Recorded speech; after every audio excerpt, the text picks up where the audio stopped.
Friends, I hope all is well. Thank you for clicking on this video.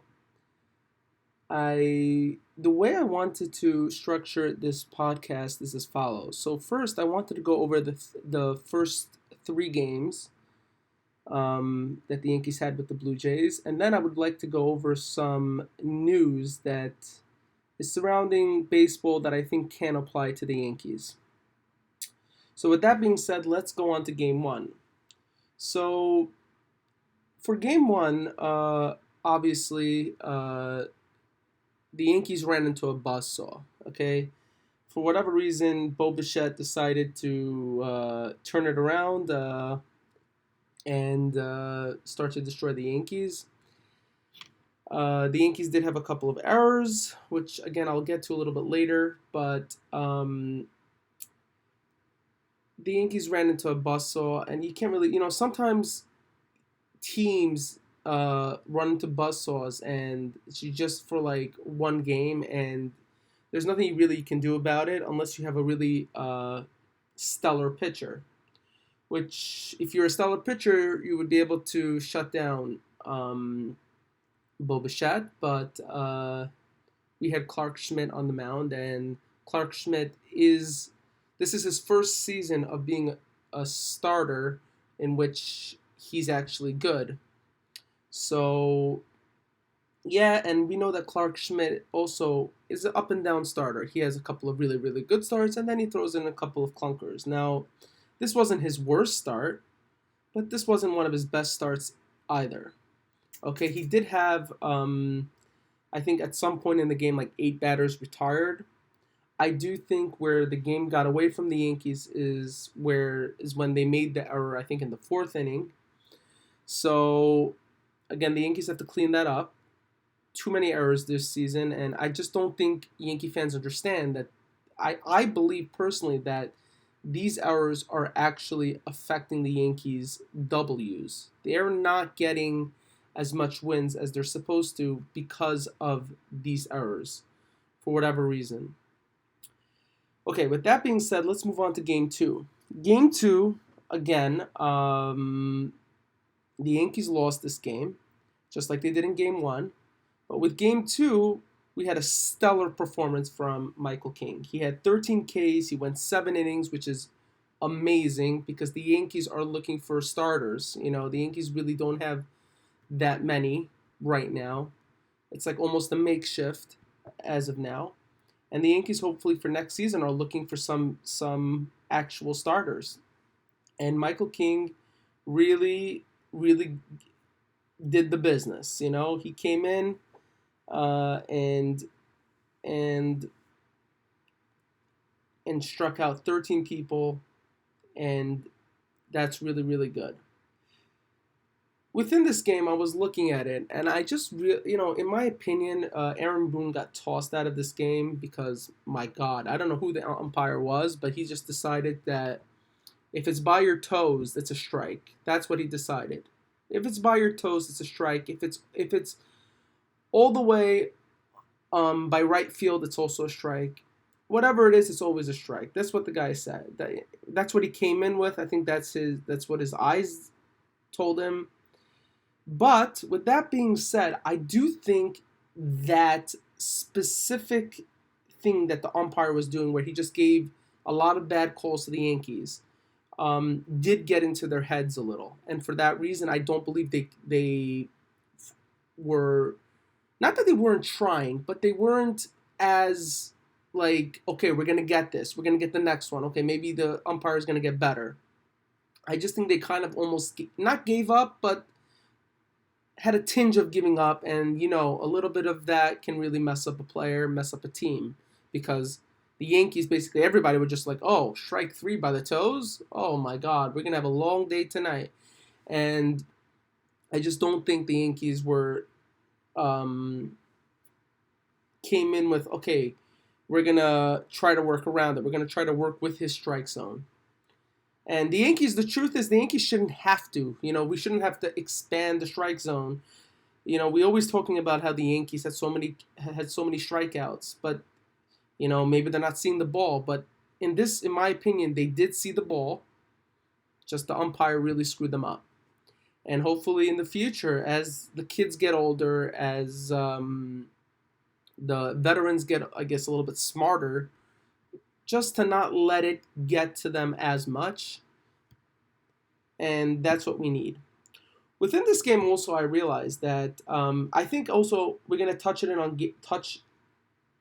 it in Game 3 as well, but I'm gonna speak about it a lot here. DJ LeMahieu, I think, is really starting to come to form. Now, do I believe he should be playing every single day? No. He's getting older. He's injury prone. You should really use him as a super utility guy within the infield. That's my opinion. But what I do love about DJ LeMahieu from this series, basically, is that he is starting to get his inside-out swing back. And that's something I believe has been missing for a very long time. And he's starting to get a lot of base hits. He's starting to drive in runs. And we're starting to see him get a lot more confidence. So I don't know what Sean Casey is doing, but whatever he is doing, it should be noted, and hopefully he can spread that magic to other players within the team. Within this game also, we should also note that Austin Wells hit his first home run as a big leaguer, which is pretty awesome. Hopefully that maybe takes off a monkey wrench off his back, and maybe he gets into a little bit of a rhythm towards this end of the season, and hopefully he starts to hit better, because as of now it's just like sporadic stuff. He hits like, a base hit here, a double here, a home run there. And the Yankees need him to be more consistent, especially if he wants to be the starting catcher for the Yankees. Because if not, what's the point? You could just get Kyle Higashioka to be that. He's a great catcher, a defensive catcher. If you can only play defense, so we have that. We don't need you to just play defense. We need you to actually hit, to be like a Jorge Posada almost, to be able to get you to get us hits when need be, to be consistent at hitting. And that's what the Yankees were hoping they're going to get, and they're hoping that they're still going to get from him. So hopefully this takes off a monkey wrench off his back, and he starts to get into more of a rhythm, starts to hit more consistently.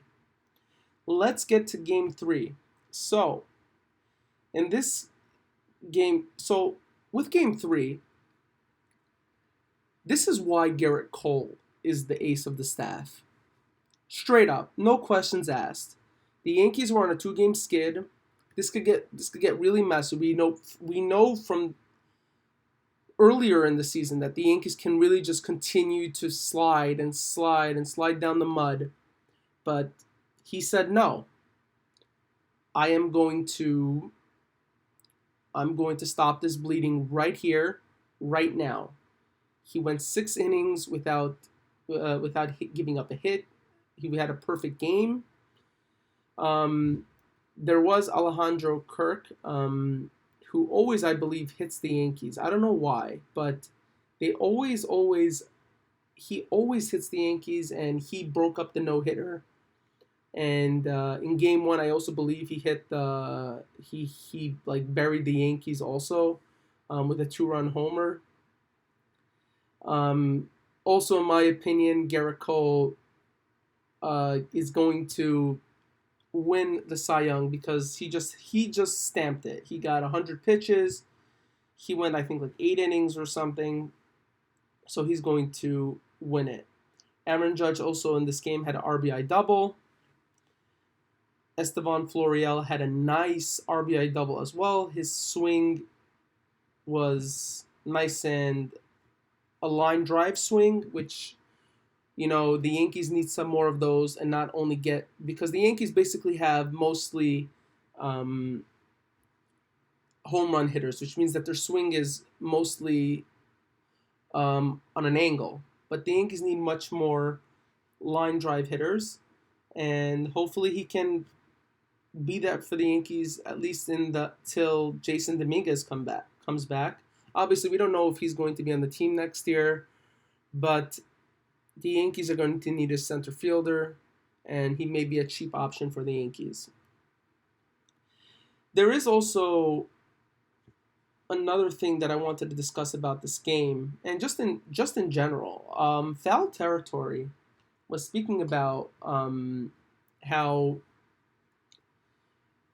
you, teams need like this bad player, not bad player, like a vocal leader who may be considered the bad guy, who will tell players, hey, listen, you need to work on your defense. You need to work on your offense. You need to work on hitting from the right side. You need to be able to hit. You need to be able to work on picking up ground balls. And to be honest, the Yankees have so much errors that I sometimes wonder, where are the Yankees bad guy players who are going to tell other players, hey, listen, get your crap together. It's time to work on your mess ups. DJ LeMahieu, for example, how many times does a ball have to be thrown to him on a hop and he still misses it? Get up with it, start practicing, go with the defensive coach, and start working on it. Because at this point, like, you don't want to give. It's like in basketball when a team gets an offensive rebound, right? You just gave them another opportunity. The same thing with this. When you make an error, when Anthony Volpe makes an error and a player reaches because of that, you just gave the team another chance. Give them another breath of life. And forget about just giving them another breath of life. You just added extra oxygen to them because they have another shot. They have a player on base, and they know one swing can change the game. So I'm not sure what's with the Yankees not, first of all, having so many errors, and second of all, not working on defense. Like, we are in the major leagues. We shouldn't have that many many errors. But for whatever reason, the Yankees don't have that type of player or don't have that type of voice in the locker room, because I'm not seeing any change. I just see the same old every single day. And I really want it to change, so I hope it does. Some people were telling me, no, that's what Josh Donaldson was for. But no, in my opinion, Josh Donaldson was brought in to give the Yankees an edge. Be the bad guy where other teams know that they're in for a rough outing. You're gonna have a lot of talk, a lot of smack. That's what he was brought in. He was the Paul Pierce for the Yankees, Okay, so now that I went over these 3 games with the Blue Jays, I did want to go over some news surrounding the Yankees. The first piece of news that I wanted to get to was with Alek Manoah. So Alek Manoah, who is also on the Blue Jays, just went like AWOL. He has not reported to pitch for the Buffalo team. I think that's one of their minor league teams. And what really happened was, just to give you a preview, a review of what happened. So the Blue Jays sent him down because he lost his command. Then they brought him back up, but then he had like a 4.91 ERA, so they sent him back down. But when they sent him back down this time, he just decided that he's not going to pitch. But now it even gets a little bit funnier, because he says that his knee is bothering him. So if a person's knee is bothering them, the team should put them on the injured list. But for whatever reason, the Blue Jays have put him on the inactive list. And that really made me start to think that, maybe he's done with the Blue Jays, Maybe he lost faith in the Blue Jays, and maybe he needs a change of scenery. So my head went wild for a little bit, and I was like, maybe the Yankees can somehow take this former All-Star, who's still quite young, and then drop him into Matt Blake's system and somehow get the best of him. We know that Matt Blake can do such a thing. He did it with Clark Schmidt. He did it with Michael King. And with this being said, I did want to let you know before I go on with this is that I do want the Yankees to check out what's with his knee. If he's claiming his knee is bothering, check it out. You don't want to have another Frankie Montas for no reason. You don't want to give up some prospects for absolutely no reason if he's not going to pitch for you. But if, let's say, they're not asking for much, and he does have, let's say, an injured knee, but you know you can rehab it, you know you can get it back to 100%, then maybe trade for him, and maybe you never know. You have an extra starter. As of now, the Yankees, who do they have? They have Garrett Cole, they have Nestor Cortez, they have Carlos Rodon, they have Clark Schmidt, they have Michael King. But the Yankees, with all these being said, they don't have that many people because you already know from last episode that the Yankees are willing to trade Clark Schmidt. And, people are saying, yeah, maybe the Yankees bring in Frankie Montas. He just got to 95 miles per hour in his minor league debut where he threw 17 pitches. Maybe they bring him in on a one-year prove-it deal. But at the end of the day, you can't rely on that. There's too many question marks. The Yankees are always bringing in question marks, and they just pile up question marks, and there's never answers to those question marks. So in my opinion, you have to start making sure where you bring in checks instead of question marks. Garrett Cole is a check. Carlos Rodon is a semi-check because he also gets injured. Nestor Cortez is not a check. He is a question mark because he was out for the whole season. Will the Yankees pitch him throughout the whole entire season next year? I doubt it because the reason why he's out is because of arm fatigue. So what are they going to do? They're going to bring him in, use him for the first half of the season, and hopefully he stays in for the whole season? No, the Yankees are very conservative. They're going to probably start him out in the bullpen and then build him up, and maybe towards the All-Star break they start to bring him in as a starter. But they'll probably cap his innings, as always. And maybe they bring in Yamamoto, but again, that's a question mark. We don't know that yet. So the Yankees, we're trying to look for checks, and that's what I'm trying to say. So maybe the Yankees can bring him in, rehab him. If it's not serious and it's not going to be lingering for his whole career, then maybe bring him in and see what happens. See if he can see if he can bring see if he can bring in some of that juice that he had previously in when he was an All-Star. But that being said, I really wanted to get into the next topic, which is Oswaldo Cabrera. So he said that he has a new hitting approach. I'm not sure how much he's implementing it, but he said he wants to start hitting more from the left side because that's where he's more comfortable with. And the truth is, I have absolutely no problem with that. You want to hit from the left side? Go ahead, hit from the left side. But in my opinion, it's always good to have a good, an extra tool in your tool bag, So in my opinion, don't just give up hitting from the right side. How about you go and, you start hitting from the left side, you practice hitting from the left side, but also practice from the right side. If you're with the hitting coach, Sean Casey, or you're with one of the other hitting coaches that the Yankees have who are underneath Sean Casey, also work on your right side. See why it's not working out. But it's okay if you want to hit from the left side because you feel more comfortable.